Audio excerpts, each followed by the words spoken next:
This Troopy started as a totally blank canvas, and today I get to keep doing my dream build.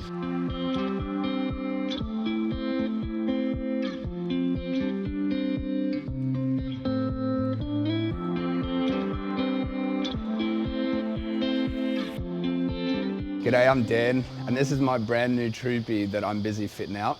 Today we've got some pretty big milestones to tackle. I've got to install and fit the fridge, fit the countertop and cut that around the fridge, and then if there's time, I'll fit and cut the sink in as well. If you stick around for the end of the video, I will show you what batteries are going to be powering this rig. Pretty excited about those.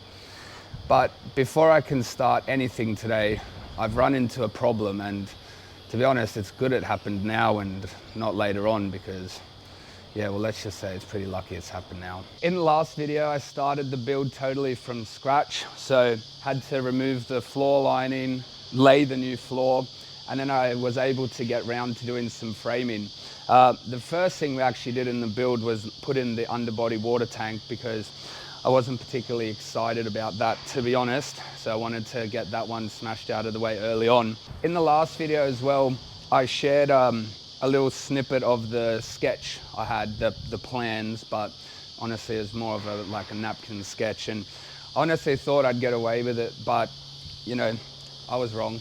And so I've now got a full 3D modeling that I've spent doing whilst I was in London and unable to work on the build. So much happier with the sketch I've got going now. It's fully 3D, all the measurements. Anyway, enough chatting about the last build and what I've been up to in the time since the last build.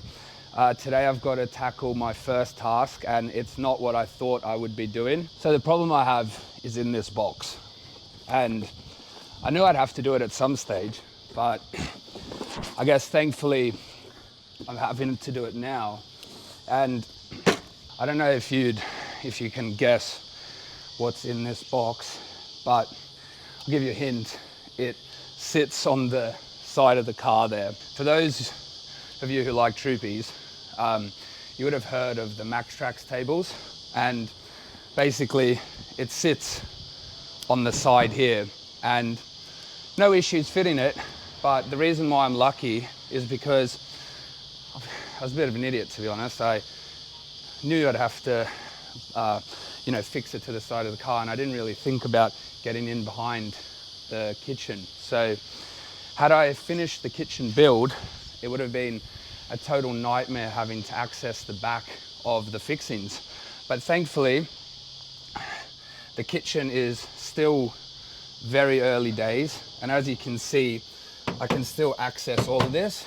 This isn't fully fixed in, so I'll be able to remove all the lining quite easily and get into the back there to access where the fixings for the MaxTrax table have to go. I went with the Project Overlander one.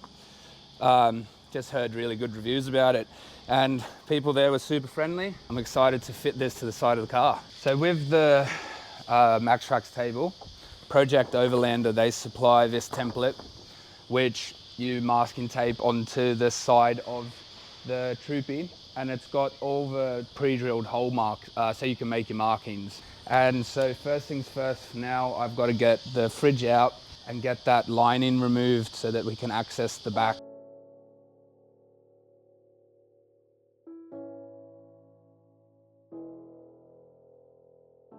That should be enough. I can now easily get access to the back. So they've made markings on the template where you need to line it up with this groove in the side of the body. So you just mark them up, and then you're good to go with mounting or drilling your holes first and then mounting the brackets there. And then we just have to line it up with the vent at the back. So I think something like that's probably pretty good. So now I'm just going to mask and tape it up. Probably be a bit easier with two people.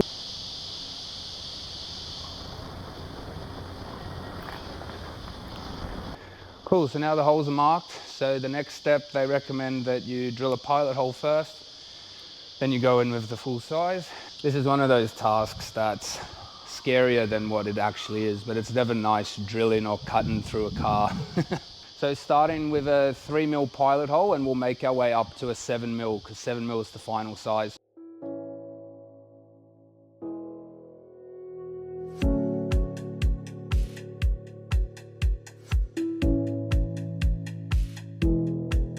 Perfect, that's the 3 mils done.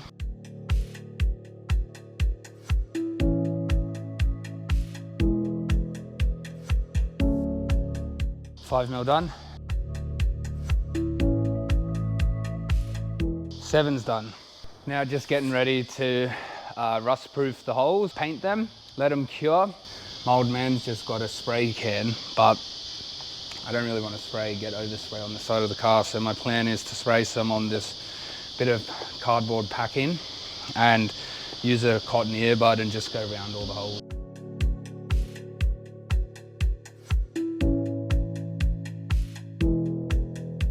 That worked, an absolute treat. Not going to say it again, but it is hot. All right, well, it's very loosely in. Just need to tighten the bolts and nuts, but you definitely need 2 people to help you with that, so that one person can hold each side, so you can hold someone there, someone there.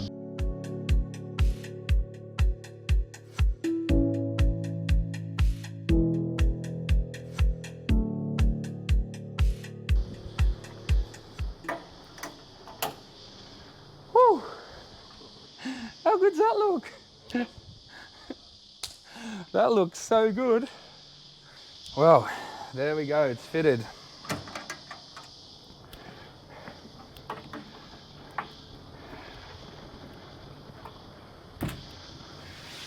Wow, look at that. No, very happy with that.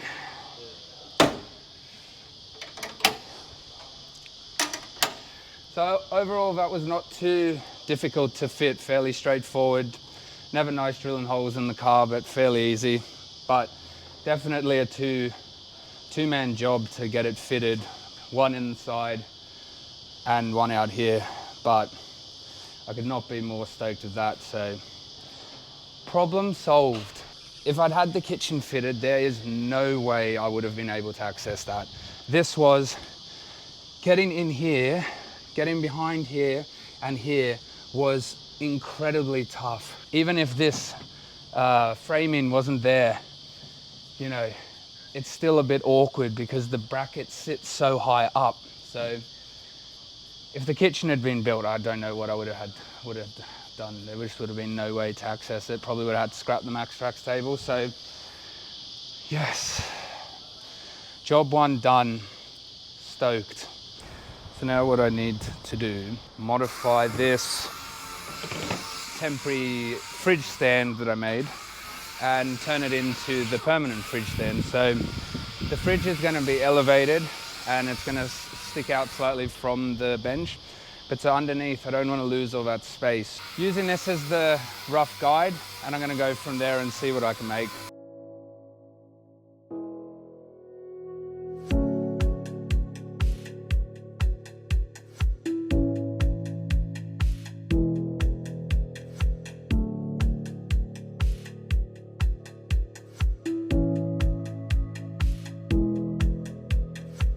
So far, I'm pretty happy with that.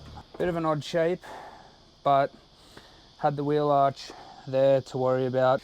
But then under here I'll cut this bit out so that there's more of an opening, and then under there we won't lose any space, be a storage spot for something.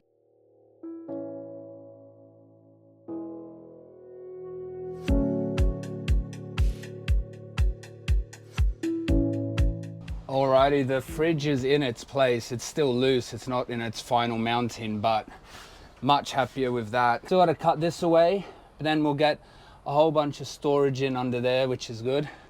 Then see, it's gonna stick out just in line more or less with the countertop. We've got enough room in here to pop a hand in to open it up, and the lid stays open.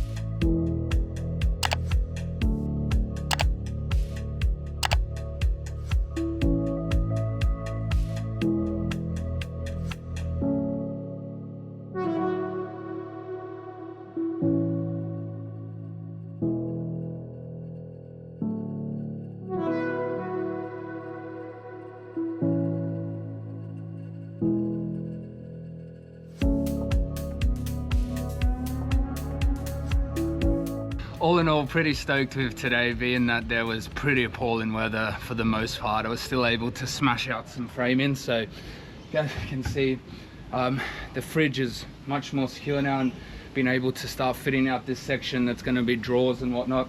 Still more to do, but I want to put in some of the sheeting that's going to separate the sections, and before I put in some of these, and some of these are still just loose fit, haven't screwed them in yet. So but yeah, pretty freaking happy, to be honest. It's all coming along. And yeah, I forgot to mention yesterday, I added our tie bag. So we've gone with Outback Gear Solutions. That's going to be our garbage bag in the main part, and then it's got all these little pockets on the side. So this thing is freaking tough. Something I'm super stoked about today. Finally what arrived, the sliding locks for the kitchen. So as you can see, they've come packaged here. I've got 2 sets. So these ones will sit here. These will be the outer ones. They come out, they're 550 locking, so they'll come out to about here. But then I got this set for the inside, so it's kind of going to be like a drawer within a drawer, so that we get about a meter's worth of kitchen counter space. So pretty happy with that, because as you can see, this section in here is not massive. It's only 550 mil long, so to end up with a drawer external kitchen that's going to be about 1.2-ish is going to be pretty good. I'm pretty happy with that. Another day here building the Troopy. Weather again is kind of not really on our side, so I'm going to see how much I can do. Yesterday the weather was really bad in the morning, so I only got an afternoon in, but managed to do some framing. So today the framing will finish, and I'll be able to start sheeting some of the inside and even maybe some of the outside, and then I'm hoping to be able to cut the countertop and loosely fit it today. Might have seen the batteries in the back, so I'll go in more detail with those, but some of you might already know what they are. But if you stick around to the end, then I'll go through a more detailed rundown of what I've chosen. It doesn't look like weather's on our side right now, so I'm gonna knuckle down, do some more framing, and I'll catch us up when I'm done.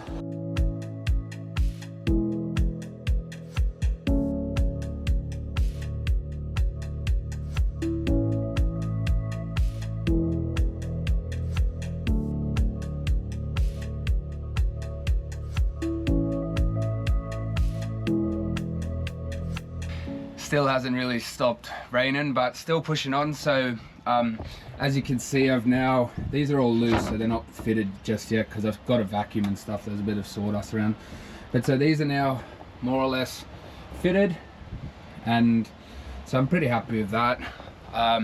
Next step is to just get the bench top cut, kind of just cutting everything now, loose fitting it, see how it all goes together, and then probably tomorrow or the next day I'll start fixing things down. But it's all starting to take shape now.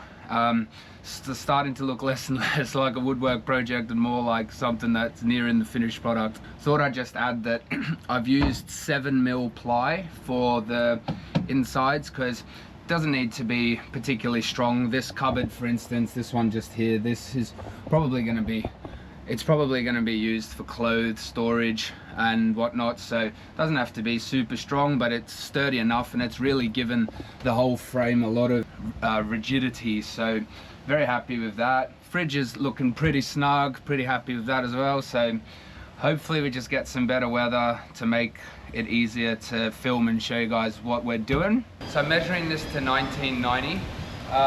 Inside is currently 1950, but once I've added some exterior panels around, obviously this needs to be a bit longer, and I want there to be a 20mm overhang. I think I'll see what it looks like, and then if I don't like it being so big, I'll make it shorter. But yeah, so this just needs to be trimmed down a little bit.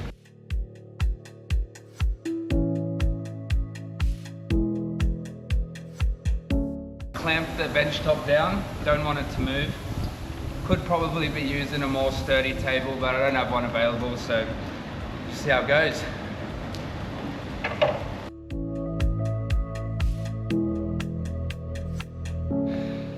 So the bench top is cut, not to quite to size. I've still got to do some of the like final touches and stuff, but I'll show you what it looks like.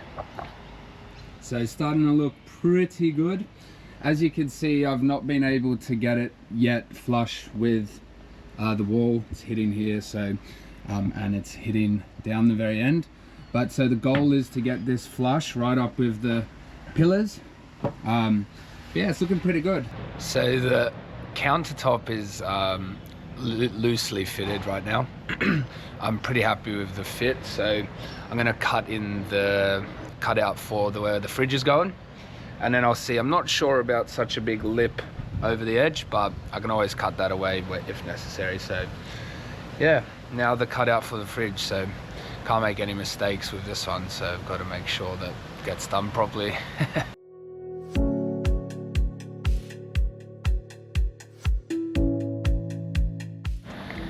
Absolutely buzzing with that. One cut, looks good.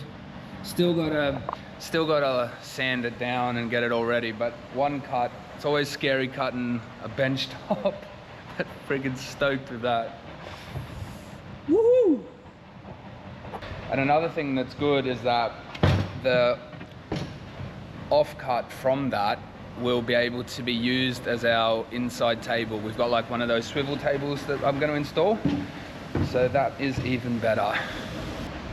So stoked with this. It's turned out really well. As you can see, it's how you open the fridge. It's nice like that, and then you've got the whole bench top looking good. Sink's gonna go somewhere over there. Wow, one cut. Stoked with that. Looking so good. It's really like transformed this area, as I knew it would. But overall productive day. Not quite what I would have wanted to get done, but pretty close. So loosely in, fridge cutout nicely done, shelving still loose but in there. I'm pretty freaking stoked with today, and just so happens to be a Friday, so I think it's time for a beer. Well earned. Another day of building the Troopy. The weather here in Sydney today is much better than it was last week, so I'm going to be able to get quite a lot done today. As you can see behind me, I'll just straighten that up. As you can see behind me, the countertop is mostly cut. The fridge section is cut out, and the kitchen side of the car is it's all cut to size. It's just not fixed into its final place.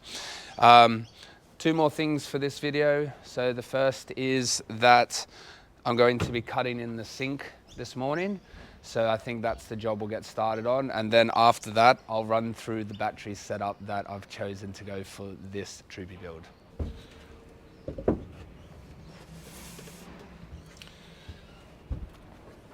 How good's this? It's going to be like a little serving bar. So the sink comes with a very handy template to draw out where I want it to go. So plan is to measure it. So it shouldn't be too hard to cut, so I think this one will be fairly quick. It's just about getting the positioning right.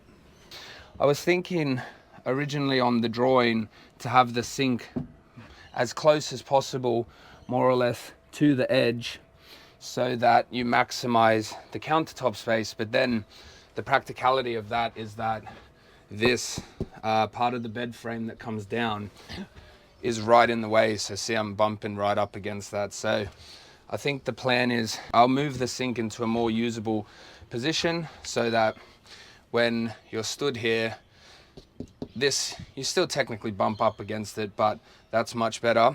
And then a little added bonus is that if I can get it nice and close to this, then what I can do is actually, it's going to create a bit of a cavity here that I'll be able to create a cupboard of some sorts in, and that we'll be able to access from the back. So this is the thing with building, you know, in such a unique space that's not square, and you just don't know. It's impossible to have a plan made from the very start and stick to it. You've got to just kind of go with the flow, and just, I would have never thought about bringing the sink in by about 300 mil, you know, because it's not really the most economical use of bench space, but as you can see, we'll still have all of this bench space here, so it's going to be totally fine. And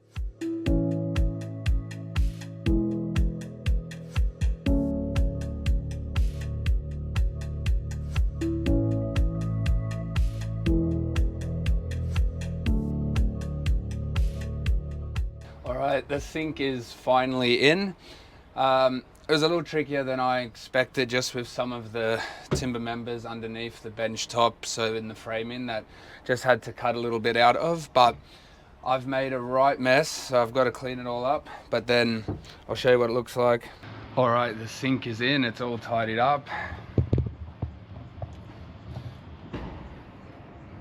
Pretty happy with that. Good placement. Able to use it from inside. One thing that I will have to change is this outlet pipe is definitely too long, so I'm gonna have to get a more compact one, because this is where the kitchen's gonna be sliding out from, so I need to obviously close that area off, so that's gonna have to be shortened. But all in all, pretty happy with that. Looks good, got good placement, plenty of room still for the tap.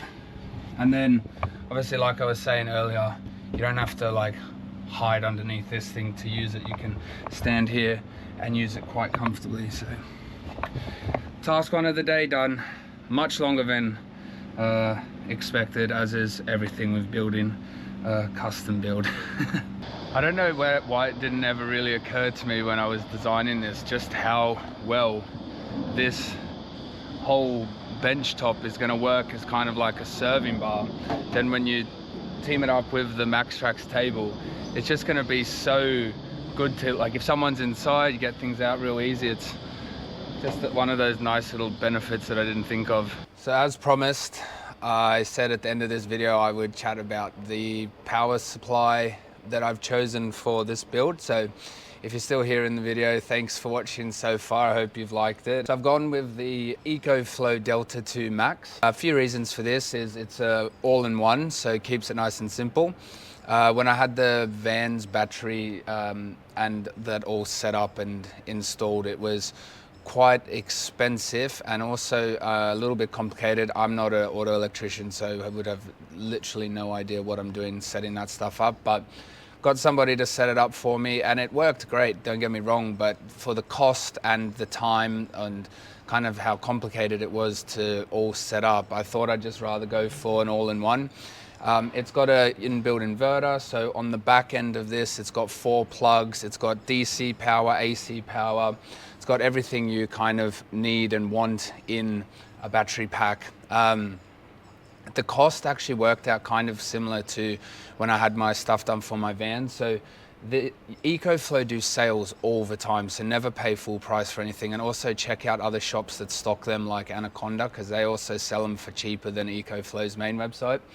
But so the battery and the all-in-one, I think cost me just under 5 grand, and it's all plug and play. So it's really easy to use, easy to set up, charge as well. I was a little bit disappointed at first with the battery how long the battery lasted in the main one, but then I did some research and it turns out that if you leave all the functions on, like the AC power, DC power and whatnot, then it's constantly running the inverter even if there's no draw, so the idle draw is actually quite high. But once you learn all these little things and you turn them off, then the battery lasts for ages. It's the equivalent of a 167 amp hour 12 volt battery. So, and it's lithium, so you know you can run them down basically to 0. So it's almost double the capacity of what you'd get from a traditional AGM battery. So yeah, this is pretty easy. And then also I can remove it from the car. Maddie and I can take it with us if we go camping. If there's ever a power outage, I can go grab it from the car. So it's just a lot more useful than having a permanent second battery set up inside the car or van, you know.